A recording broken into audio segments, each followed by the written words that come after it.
Nina bendlula mithedla kwezindi ihlahla indaba ze1 KZN TV zifundo uphilano kaCebekhulu. Sanibonani. Nazo kwezona ndaba esithi izo ezihamba phambili namuhla. Kubhungwe ngosizo lwezisulu zeyikhukhula. Awezombusazwe asike elijikayo ngesifundazwe. Kanti kugxekwa ubhokrolo esikoleni sakwaMashu. Sanemukelene nabendlove enamandla kwindaba zethu ze1 KZN TV. Njengoba imvula enamandla ke yahlasela yadala nezikhukhula kwisifundazwe KwaZulu-Natal, ungqongqoshe omnyango wezokuhlaliswa kwabantu kuleli uThembi Simelana kanye nezinhlaka ezahlukene zomphakathi babhunge ngamasu namaqhinga angalekelela ukuhlenga abakhahlanyezwe yilezi imvula. Kuzokhumbula ukuthi lezi imvula zigadle kwezwelwa zaphindelela ke eindaweni ezakhele kakhulukazi idolobha leTheku. Abomndeni wesaguga esingakatholakali kulandela ukumuka kunezikhukhula eLamontville eThekwini bakhala ngqongqoshe womnyango wezokuhlaliswa kwabantu kuleli ngokungaziswa lutho ngokuqhubeka komsebenzi wokuthungatha kwesidumbu selungu labo. Vele sesitshelile ukuthi akasekho kodwa okubalekile ukuthi sithole ithambo sihambe solibeka njengoba no minister naye kade egcizelele. Kodwa ke sicela ukuthi kulabo abaphenyayo ngoba sesikubonile noma ekusukela nje kwisigameko ukuxhumana bekungekho phakathi kwethu njengomndeni nalaba abakufanele ungabe bayas update zonke izinsuku. Besicela ke ngakho konke nathi siyazehlisa kunini ukuthi kube khona mhlambe umuntu ozozilokho esithinta ukuthi kwenzekani kuze kube ukuthi mhlambe inkosi iyasiza nezidalwa nazo ziyasiza ukuthi sikwazi ukuthi simthole. Kuze kube manje bangamashumi amabili abantu abadlule emhlabeni ngenxa yalezi imvula, kwathi imizi engaphezulu kwa82 yacekeleka phansi, kwalimala engaphezulu kwekhulu. Babalelwa ngaphezulu kwenkulungwane abantu abathintekile, abangaphezulu kwamakhulu bona basala bengenamakhaya. Namuhla ungqongqoshe lomnyango kuzwelonke uvakasheleke lapha eThekwini nalapho ke ethe kusemqoka njengamanje ukwakhelwa kwezisulu. The ultimate test for us will be a permanent solution. Temporary housing is temporary, as the name says, and we are now facing challenges that in most instances where we establish TRUs, they outlive even what our policy indicates that TRUs should be. So jointly with the executive mayor, we're trying to look into town and parcels. HDA is here as part of our team as well, our development agency. So we are looking into possibilities of purchase of land, purchase of buildings, reworking them, repurposing them into facilities and units that can be permanently, given. Lomnyango uthi ke usulahlekelwe imali engu3.5 billion amarandi kusukela ngezikhukhula zango2022. We never had billion in the province, so in terms of disaster funding. But what I could just tell you in terms of the backlog, since 2022 we have lost 3.5 billion because of fiscal discipline or cross-cutting measures. So which is why we'll continue having a backlog, because we don't have to create a myth that tomorrow will build, which is why the minister speaks about TRUs in particular, but later on, after the identity of those lands parcels, we're then going to do something else. Izisulu zithi zifisa ukwakhelwa izindlu ezingcono njengoba sesiside isikhathi zishawa yizobelu izikhukhula. Eindabeni ze1 KZN TV kubi kuntombi khona Mvubu eThekwini. Abekahle shiyelana inkundla amaqembu ahlukene ezombusazwe eshamthetho KwaZulu-Natal eMgungundlovu njengoba beqhubeka inkulumo mpikiswano kulandela inkulumo kaNdunankulu yokuvula ishamthetho sesifundazwe. Ihloko ke iqhame kakhulu esokwakhiwa kwamathuba omsebenzi, udaba lwebhangi ithala, ukubhekelelwa kwezisulu zezikhukhula, izingqinamba zomnyango wezempilo, ezokuthutha kanye nezomnyango wezemfundo. Umnyango wezokuhlaliswa kwabantu ukukuvezela ukuthi sebesuyitholile ke umhlaba abazokwakhela khona izindlu zezisulu zezikhukhula eThekwini. Amaqembu aphikisayo eshamthetho sesifundazwe KwaZulu-Natal athi abagculisekile ngenkulumo kaNdunankulu ewumhlahlandlela wahulumeni asho lokhu kwinkulumo mpikiswano. The Honorable Premier said nothing about creating employment opportunity beside ukukhuluma nge-expanded public works program, which the EFF has always been opposed to as they are not sustainable. We did not hear you, Honorable Premier, supporting the Ithala board and the CEO of Ithala. We only heard you supporting the investigation of the SIU, knowing very well that the CEO of Itala is a son of the soil. Amaqembu awombimbi kuhulumeni kulesifundazwe aveze izincomo kwinkulumo kaNdunankulu. This is the first year since 2021 that this province does not have any budget cuts. In fact, we've got an additional 1 billion rand. And over the next 3 years, we get an additional 4 billion rand. But I do, Honorable Speaker, invite the latter speaker to go and browse the State of the Province address, particularly on pages 8, 9, 10, and 11, where the Premier was very clear on the progress that has been made in respect of the promises made in the State of the Province Address 2024. Now, that will clearly clarify that there was a sense of accountability in what the State of the Province Address delivered in the year 2025. We are, however, cognizant of the everyday struggle of the people of the province, such as the scourge of gender-based violence and femicide, teenage pregnancy, crime and drugs that are ravaging our province. Human settlement is thola umhlaba omuhle along with iTheku lapha Shell Cross ukuthi siyokhela abantu bakithi. Kodwa mawufika kuleya ndawo there is this syndrome and a tendency of saying not in my backyard. People must not build in those areas because they devalue the currency of their houses. Yesterday, there was even a gunshot. We are going to build at Shell Cross for our people. They also qualify. UNdunankulu Thamintuli ubesephendula wabeka kanje. Udaba lamathuba omsebenzi nje umuntu wabala ngazi ama-1000 amangaki ngibalo 5000 ngibalo 2000 aqhamuka i-private sector naqhamuka kuhulumeni awesikhashana na permanent. Udaba lamathuba omsebenzi udaba impela ekulona sibeke eqhulwini kodwa into enkulu fanele ukuthuthuka umnotho wethu kubhekwana nesimo somnotho ukuthi uyasimama yini sikwazi ukuthi ke usidala amathuba amasha. Udaba lwethala udaba olwaziwayo indaba exoxwayo ukuthi siyalivikela enkantolo kodwa futhi nengxoxo nalohulumeni ongenela ngisho nomongameli wezwe ukuthi kuthola lisombuluko. Ezindabeni ze1KZN TV ku-Ayanda Dube ngisemgungundlovu. Umnyango wezemfundo KwaZulu-Natal usokhipha istatimende ugxeka isigameko sobhoholo esenzeke esikoleni samabanga aphezulu esikwaMashu inqaba kaZulu eThekwini. Phela kulapho kusabalele khona ke video enkundleni zokuxhumana umfundo wentombazane eshaya kabuhlungu omunye endlini zangasese. Khulumela lo mnyango uMuzi Mahlambo uthi lo mfundi umisiwe esikoleni kuze kubeke kulalelwa ukuqondiswa kwakhe igwegwe. Umnyango wezemfundo esifundazweni KwaZulu-Natal ulokhu uqhubeke njalo nokugxeka kakhulu isigameko zobhokolo ezibonakala lokhu siqhubeka esikoleni ezakhelele lesi sifundazwe. Esigamekweni sakamuva neshiya abantu abaningi beshaqekile yilesi esenzeke esikoleni sakwaMashu inqaba kaZulu secondary nalapho kubonakala khona umfundi wentombazane kwivideo esabalele ezinkundleni zokuxhumana eshaya kabuhlungu omunye umfundi wentombazane ezindlini zangasese. Umnyango wezemfundo uveze ukuthi uzothathelwa izinyathelo ezinqala lo mfundi njengoba samisiwe nasesikoleni kuze kube kulalelwa ukuqondiswa kwakhe isigwegwe.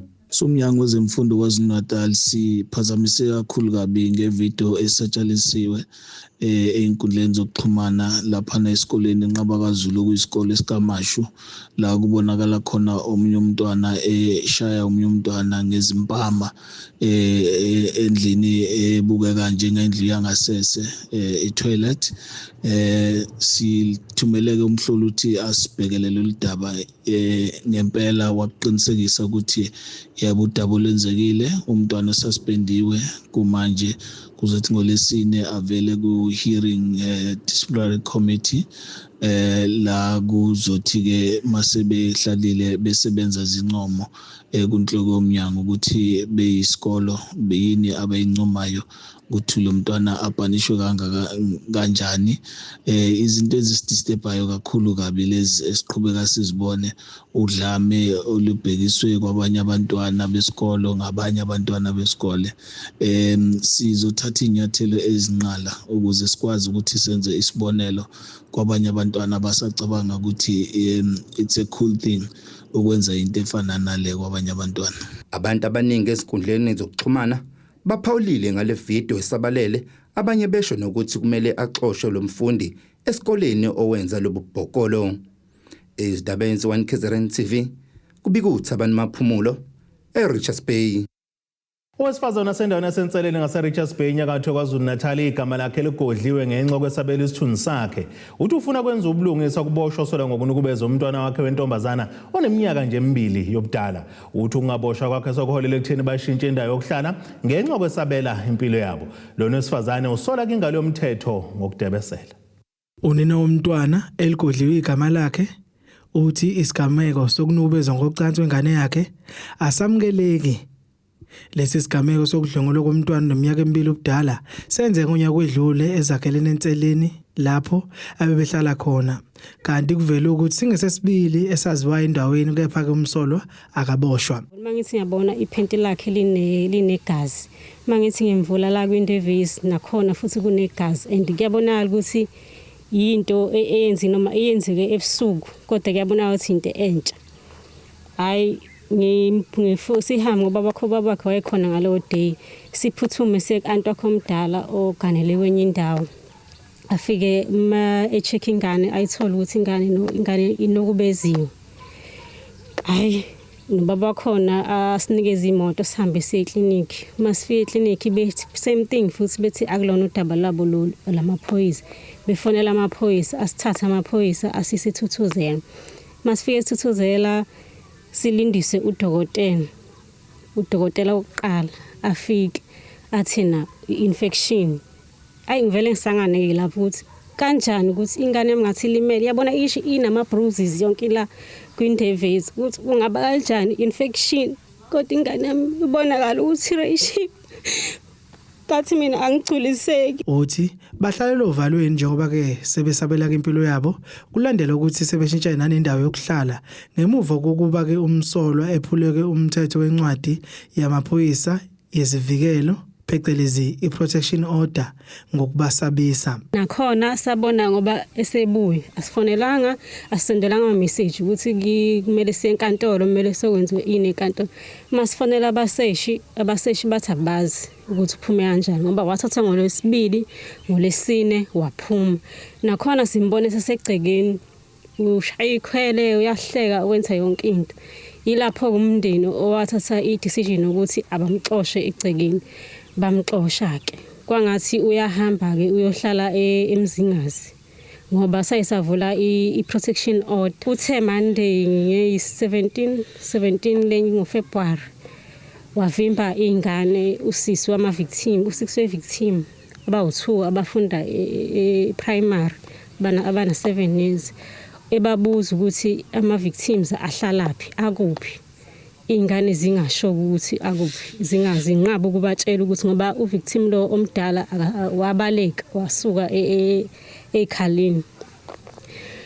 Zisho ke ingane ukuthi ufike wawathi wabuza ukuthi aphi ama victim uphi sibanibani zathi ingane ayibazi kanti wena uba wazi ukuthi bahlala kuphi ngobuzo ubuza thini uthi wathi uma ngingafuna ukungitshela ukuthi akuba kuphi laba ngizolinquma. Izinsolo zithi lo msolwa ngoba engaboshwa ingoba uyagwaza futhi uyesatshwa. Unina womntwana uthi mningi imibuzo abanayo yokuthi kungani engaboshwa ngoba kumele kabolele ejele. Amaphoyisa esifundeni iKingcetshwayo ethintwa ngalolu daba avezeke ukungabi nayo imininingwane kepha ke ayalela ukuthi kumama womntwana alandeleke icala kumseshi wecala yize noma eseshilo ukuthi kalokho usizo akalitholayo. Uyisihlobo sengane uzalwa ubaba omdala wengane yami. Ayisikhala ukuthi nje ijustice ayikho. Amaphoyisa uma siyawabuza asikhulumela into esingayi-understand. Uma sifica abanye bathi abanye hayibo lo muntu ngoba kufanele ngabe usejele kwenzakalani. Bathi hayi omunye nje wathi ayishuthi ibribe le ngoba phela lo muntu lo kumele ngabe usejele. Umuntu odlengulwile kahle akumele alale ngaphandle. Kumele ethathe same day ayoboshwa. Ezindabeni ze1KZN TV kubiNkosi Enhle Mthembu eRichards Bay. Ake siye etolweni nebeselo sophinde sibuye futhi nezinye zendaba.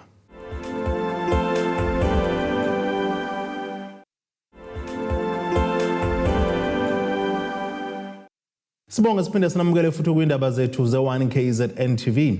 Nazo ke zona ehamba phambili namuhla. Kubhungwe ngosizo lwezisulu zezikhukhula. Awezombusazwe asike elijikayo ngesifundazwe. Kanti kugxekwa ubhoqolo esikoleni sakwaMashu. Ukhala ngebhuloho elingozi umphakathi wasebhomela kwa-24 ngaphansi kwamasipalari enkonyeni ogwini oseningizimu eKwaZulu-Natal. Njengoba abazali bephoqeleka ukuvuka njalo ekuseni ngovivi beyowelisa abantwana abafunda kwisikole esingaphesheya. Lo mphakathi uthe leli bhuloho lalikade lakhiwe ngumphakathi kwathi-ke ngekhukhula zangonyaka u-2023 lalimala kwangabe kusaweleka. Bathi kungabe khona kwebhuloho sekubolela inqwaba yabantu abamuka kulo mfula. Baphoqeleka ukuvuka njalo ekuseni ukuzowelisa abantwana babo abazali babantwana abafunda iNsingizi Primary esebhomela kuWard 24 ngaphansi kwamasipalari enkonyeni.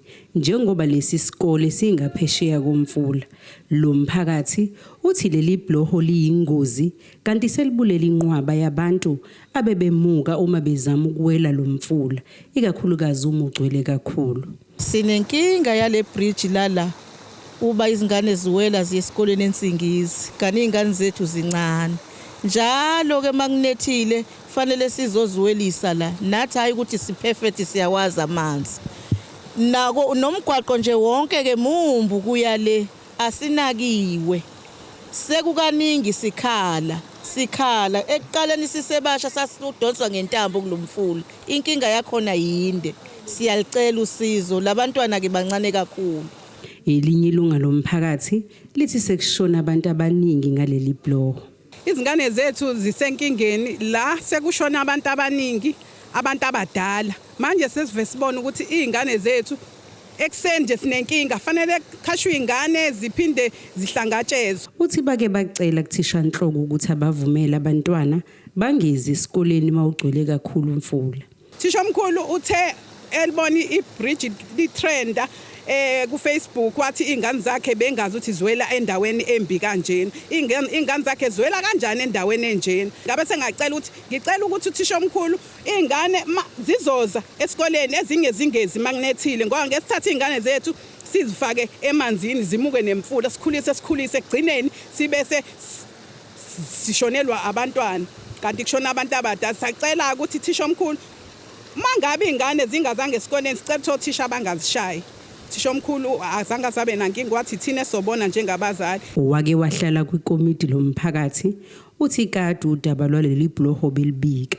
Le bridge limuke ukuqala kwalo ukumuka limuke ngama flights a March 2023. Ngal reporter mina cause ngangu ward committee ngaso sikhathi.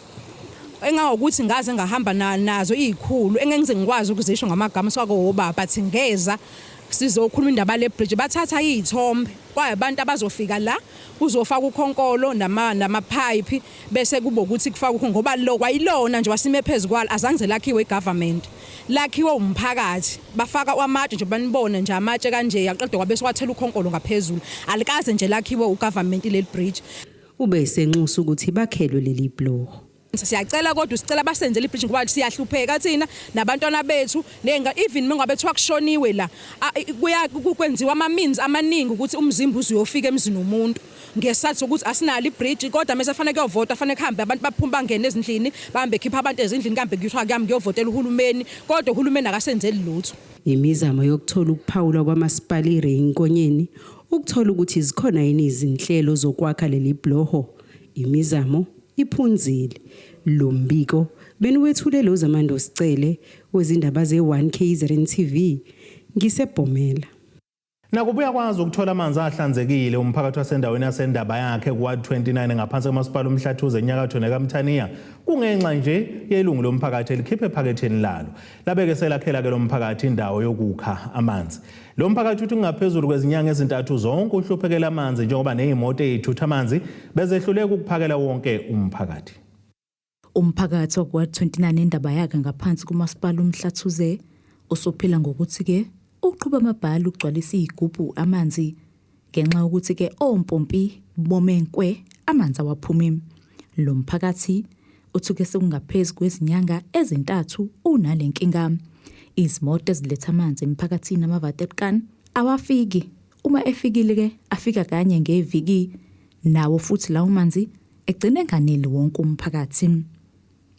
Ngokubona ke ukuthi ke lezi zinkinga zixazululeki ilungu lomphakathi uNxumalo lasukumela phezulu kulolu daba lwakhuthuza emaphaketheni lafaka iphampu yamanzi kule ndawo lamanzi ke iwona sesizo umphakathi ukuba ke ukwazi ukuthola amanzi ahlanzekile kule ndawo. La indaba yakhe besinenkinga sibhekane namanzi. La indaba yakhe amanzi behamba ngicanisise ehambe inyanga ezintathu amanzi singawatholi. Ubaba umdala ke wala ekhaya uNxumalo waseba elokhuzana ehlanisa amasenti ukuthi umphakathi naye usizakale naye futhi naye sizakale ngoba sibone lesimo lesi. Wase ebona ukuthi ngcono ehlanisa amasenti ekhande ibhohole ukuze umphakathi usukwazi ukuthola amanzi uphuze kakhulu azogogo nabo ibona bebehlupheka kakhulu la endaweni ngoba ibona abadinga amanzi kakhulu ngoba bephuza ngisho namaphilisi bayadinga.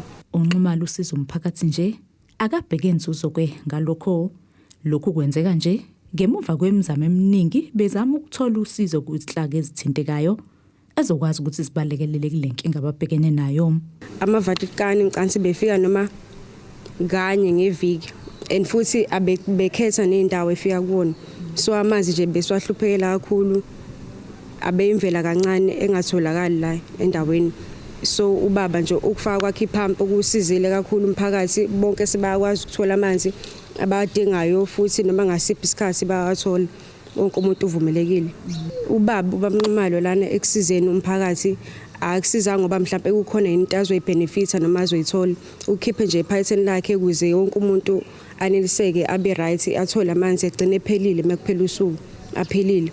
So ulokhuzana isinqumo sakhe nje hayi ngoba nakho kukhona into ebezoyithola ukusiza nje umphakathi ahlala kuwo bonke umuntu egcine esizekile ukuze sonke sigcine siphelile siphilile si right mekuphela usuku. Ukuthola ukuphawula kwamasipala kulolu daba akubanga ke impumelelo kwaze kwaba udaba silifaka emoyeni. Lezi indaba ze1KZN TV ngengosamkeliswe Nqulunga ngisendaba yakhe. Izinyembezi zeminyaka zesuliwe emndenini wakaPaul Teno osizweni eNewcastle endle nelikaMthaniya. Lokho kuzemva kokubambisana kwamavolontiya eqembu lenkatha ukuze kwakhelwe kumndeni wakaPaul Teno indlu. Lo mndeni uhlangabezane nezingqinamba kuphambana ke itende kwaholela ekutheni ke kubhidlwe izindlu yawo maqeda wahlala kuyixhokovana nje lomkhukhu. Umama wekhaya uNonhlanhla Paul Teno uthi konke sekufeziwe njengoba esenendlu. Injabulo ibibhalwe emehlweni emndenini wakwaPaul Teno osizweni njengoba bekwethulwa indlu ngokusemthethweni abayakhelwe ngamavolontiya enkatha. Bekunzima kakhulu ngabona ukuthi kunzima ngcono vele manje ngoba kusasa ngizofa abantwana bami bosala behlupheka ngcono ngivele ngibuyele endaweni engiyami ngahlala ngizoba ngihlala kulomkhukhu bekunzima kungena amanzi ukuthi xha nge-Valentine's Day kwaba surprise for me uma ngiphuma ngihamba ngekhaya mase ngibuya sekujiwe khona ama-blocks khona izitini hawu ngobuzo komunye oyengaphesheya lapha kwabaphumali awubonanga ngithi kwenzakaleni lana ngoba phela lento engiyibona lapha angisayiboni hayi bese khamba ukuthi ukuvuka babukhumali into engayikhala lapho bonga kakhulu ngiyabonga kakhulu kabi. Usomlomo wamasipala eNewcastle umntwana uthenga amehlo Zulu uthi lamavolontiya awacelanga lutho kubaholi. Nabantu amavolontiya enkathi siyafisa ukuthi enze lokho kwenziwe la ukuthi bakwazi ukuthi bahlanganise ngaphandle kokuzocela ebuholini babheke idingo kakhulukazi zabantu ukuthi inkinga ikuphi babheke umndeni ogogo ngoba sikhona ngenxa yabo mama abazalayo. So ke comrade bethu bala Ward 9 basilekelele kakhulu because bakha indlu le nanku umkhukhu niyawubona bakha indlu bafaka nezinto phakathi futhi ke indle kahle nama tiles park na yonke le nto so kuyasithokozisa kakhulu kazi lo. Uqhube ngokuthi lokhu kuyingxenye yokubungaza iminyaka engama-50 enkatha yenkululeko.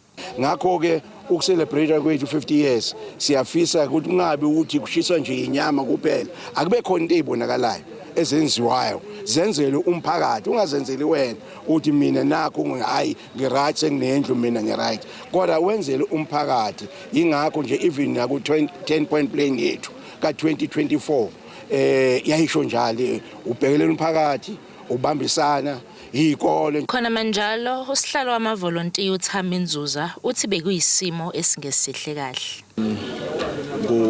kube isimo esibesingesihle kahle ikakhulukazi ke mina ngibuye ngibe ngale kuba uhlalo weziko uphinde ngibe umakhelwane so uma ephuma umama echitha ubhavu wakhe ngenxa ukuthi imvula iyanetha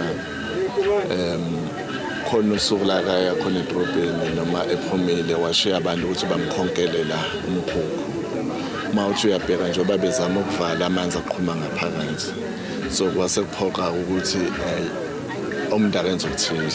Kubi kuthobe kadlala izindabeni ze1KZN TV ngisosizweni eNewcastle. Ake siphinde sithi ishelele etolweni nabeselo sophinde sibuye futhi nezinye zindaba.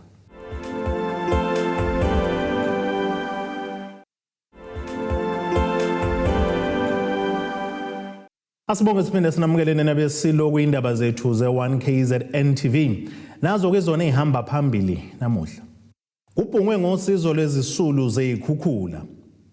Awezombusazwe asike elijikayo ngesifundazwe.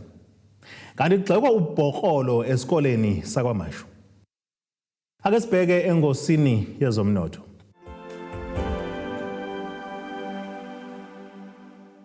Iranda kuleli ngu-18.63 kuyidola laseMelika libe ngu-23.67 kupondo yaseBrithani libe ngu-19.55 kwi-euro yase-Europe. Intengo yegolide ime ku$2,891.45 ounce kuthi intengo engahluziwe yona ibe ngu-$71.62 umphongolo. Ake sibheke engosini yezemidlalo. Umqeqeshi omusha weqembu lesizwe laseKenya ngokudabuka kuleli uBenny McCarthy usedalula ukuthi kuyawahambela inhlolo khona kumaqembu ebhola ahlukene aphesheya kwezilwandle ngaphambi kokwamukela umsebenzi waseKenya. uMcCarthy umenyezele izolo njengomqeqeshi omusha waseKenya emva kokusayinda inkontileka yeminyaka 2 naleli qembu lesizwe. Akezange akayedwa kuleli qembu njengoba eze nabasizi bakhe okubala isekela lakhe uVasil Monosakis, uMonip Josephs ozoqeqeshwa noZindi kanye noPhilela Maphosa ozobheka ukudlala kweqembu. Imidlalo ezayo eKenya ngekuhlungela indebe yomhlaba ezokuyidlala neGambia kanjalo neGabon kuyona lenyanga. Ake sibheke nasesimo sezulu esingalindeleka.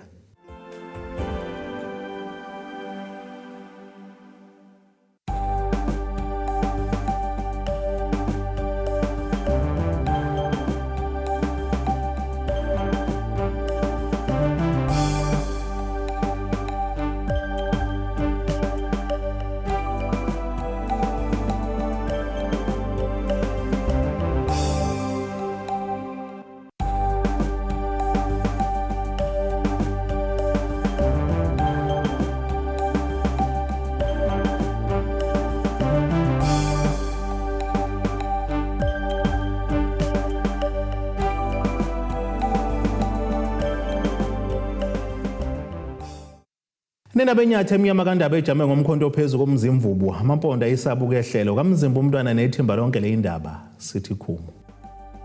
Abethuli bethu bezindaba baxhaswe eThuli's Bayview Bridal. Ungabashayela kulezi zinombolo ezivelile.